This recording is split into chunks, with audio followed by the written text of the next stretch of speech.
Olá, está no ar o Conexão Unifeso.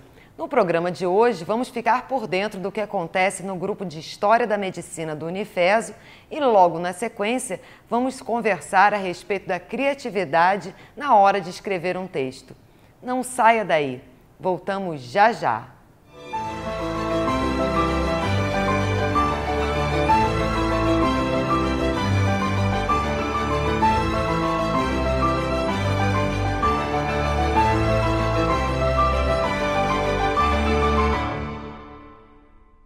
Estamos de volta com Conexão Unifeso, o programa que leva a nossa instituição até você.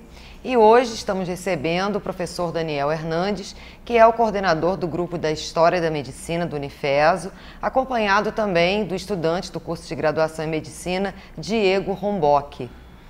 Sejam bem-vindos, professor Daniel, Diego.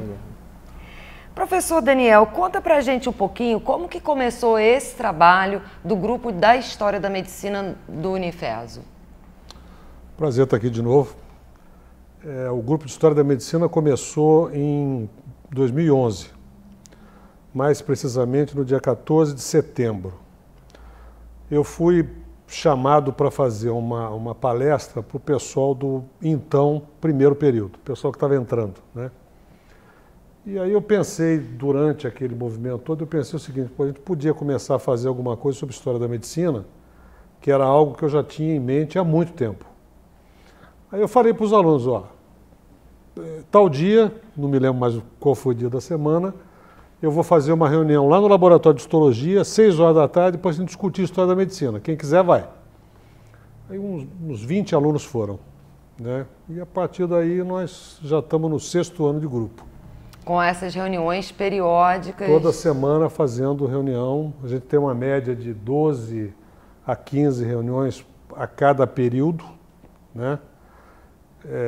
A gente usa a quarta-feira de 18h30 às 20h30 no multimídia do AFIF.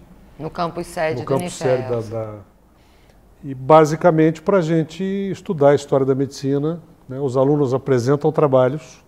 Diego já apresentou vários, é o nosso especialista em biografias, inclusive, de personagens históricos, né? Já falou sobre JK, já falou sobre Pedro Nava, né?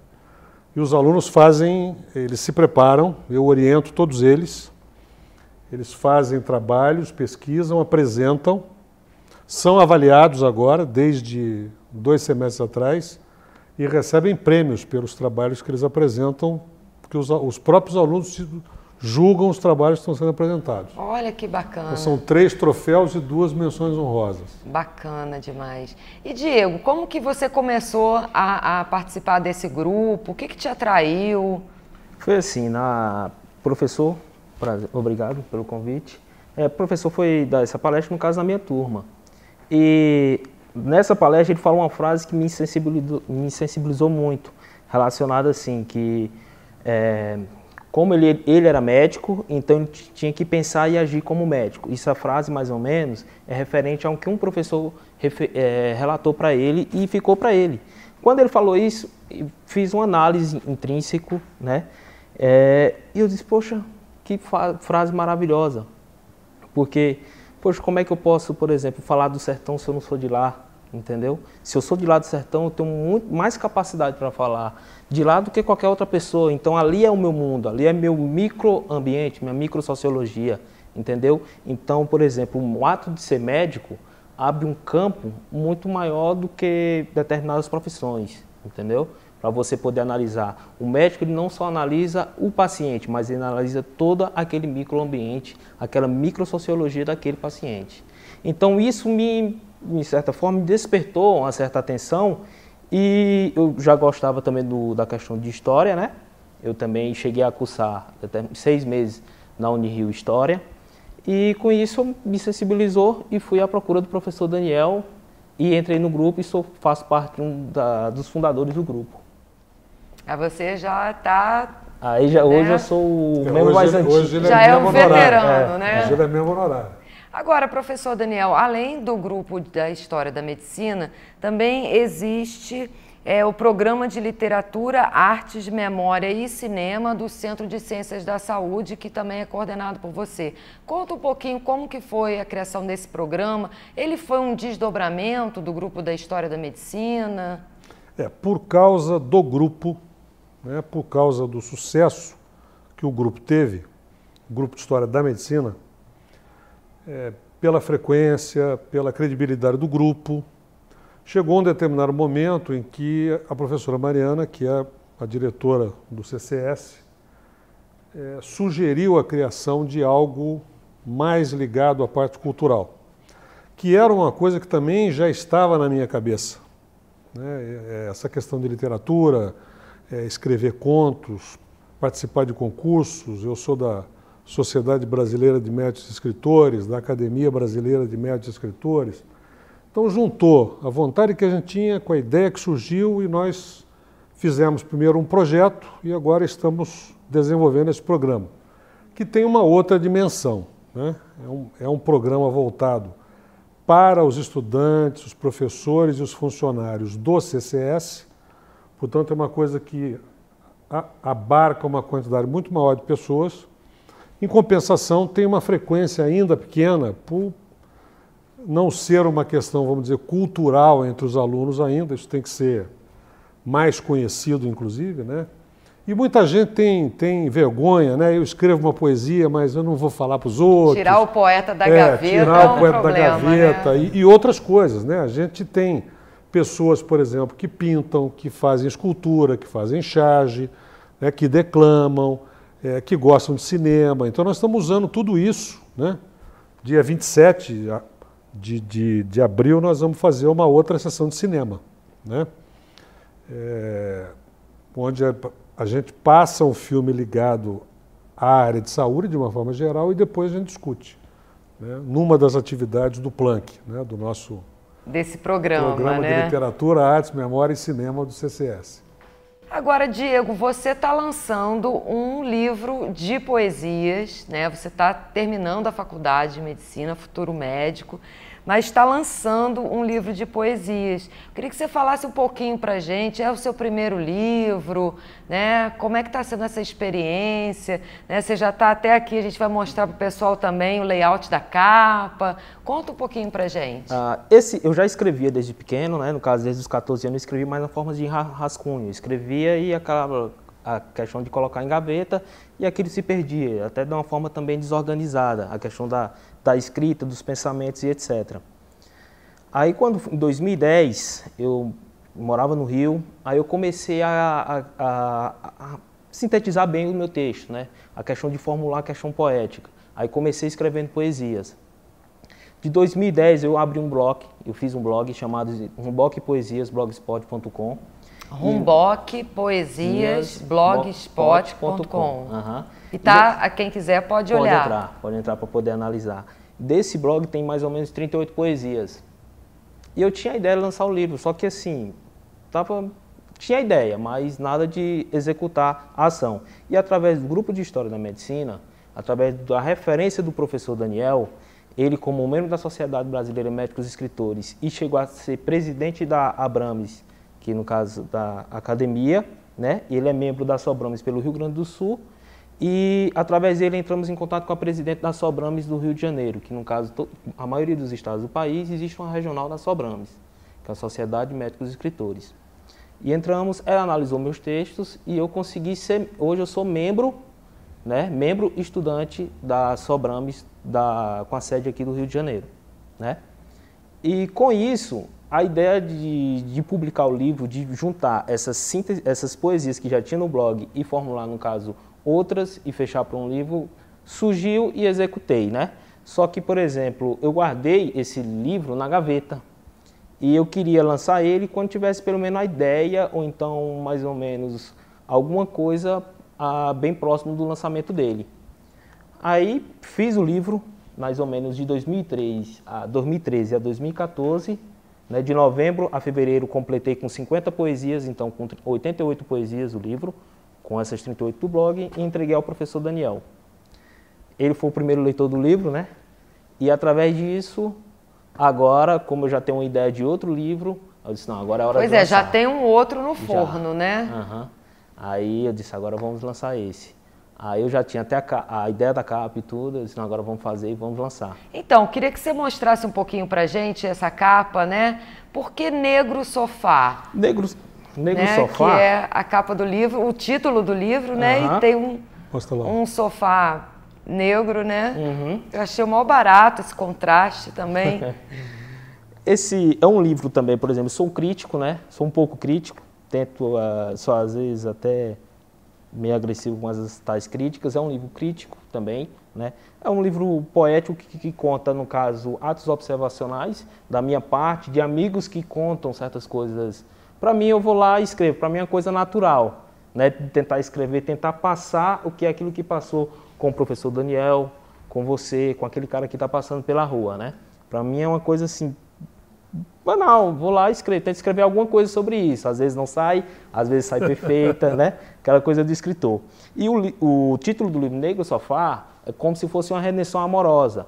Um casal que estava vivenciando um período conflituoso na sua relação e no fim acaba bem, né? Só que no caso esse Negro Sofá, o cara, pela angústia dele, ele estava vivenciando uma angústia tão grande que não só aquele ambiente dele, do Negro Sofá, da sala dele, mas o macroambiente, que aquele período dele estava meio tortuoso.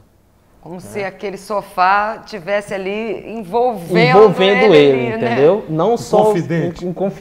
Um confidente e como se fosse uma nuvem negra durante aquele período amoroso. Entendi. E, Daniel, como que na sua avaliação tem sido o impacto desse trabalho na formação dos estudantes do curso de graduação em medicina? Quer dizer, falando pelos dois aspectos, né? O de uma Grupo de maneira História geral, da Medicina né? e o Planck. Né? Eu acho muito importante, né? Que quando você estuda história, você verifica vitórias, esforços, esperanças que foram lançadas em alguma coisa, erros que foram cometidos e que não podem mais acontecer. Quando você estuda história, você aprende a respeitar pessoas, respeitar fatos,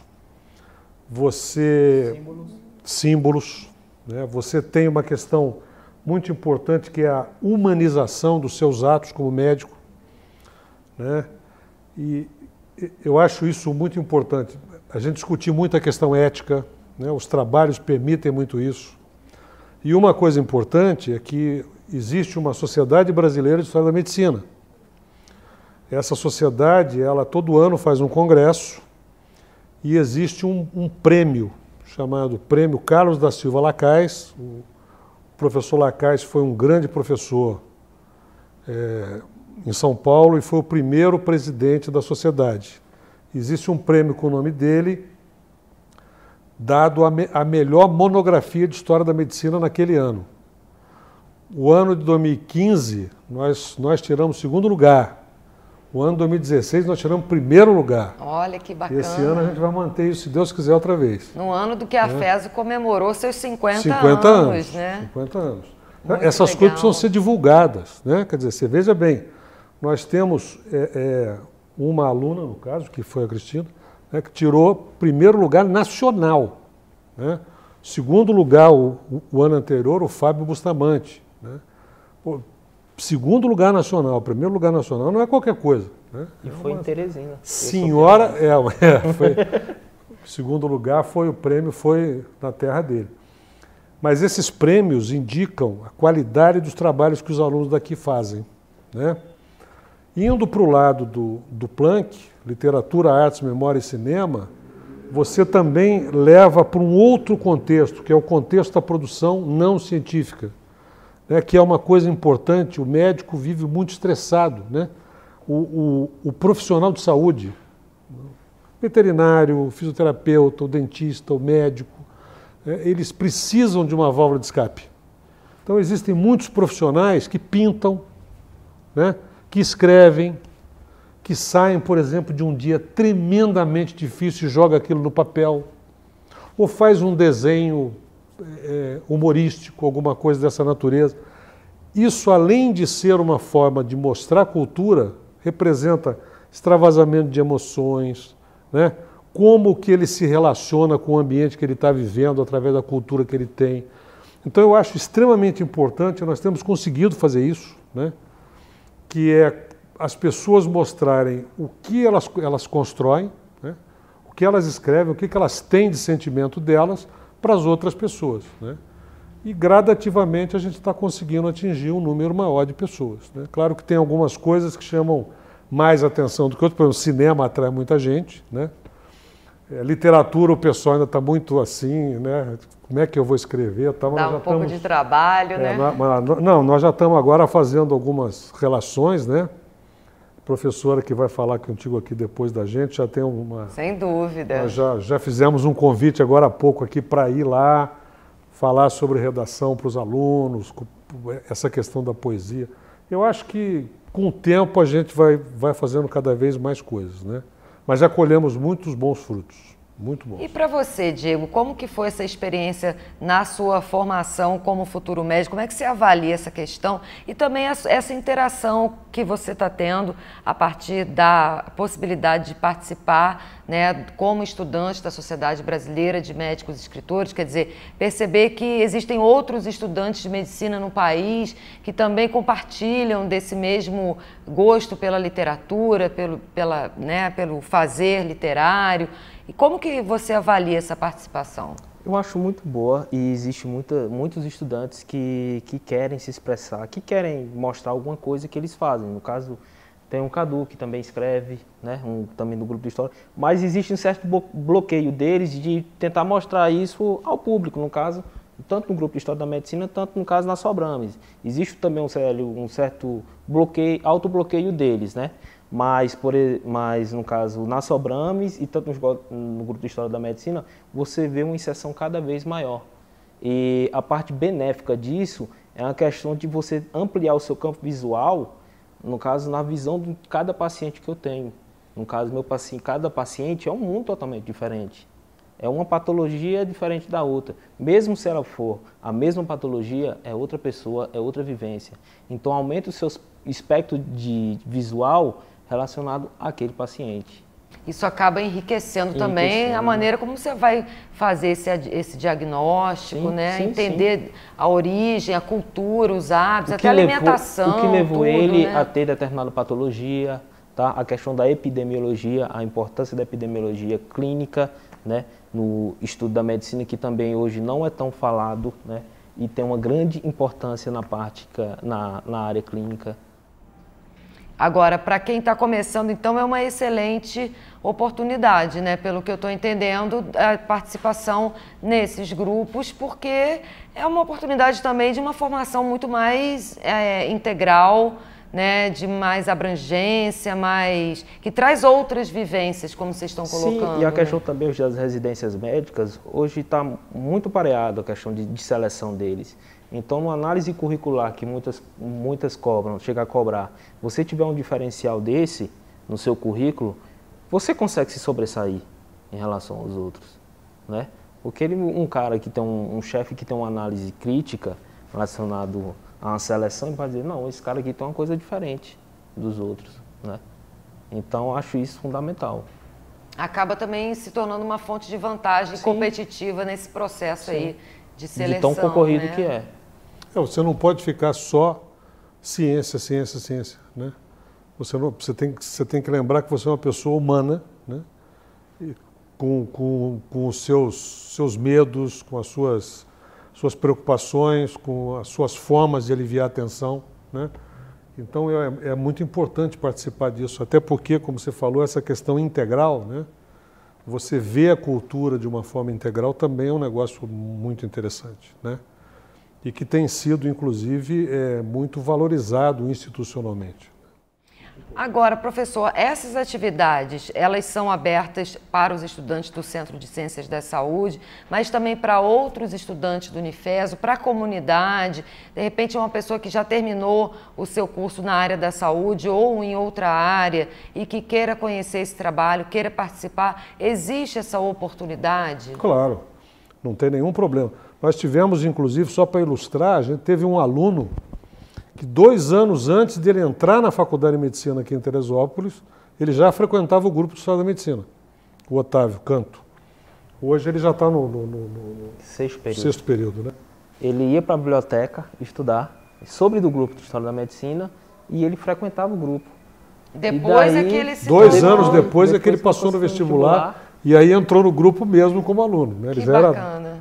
Então é claro que está aberto, né? O grupo se reúne sempre às quartas-feiras, como eu falei, de 18h30 às 20h30. A gente tem um calendário. É gratuito. Gratuito.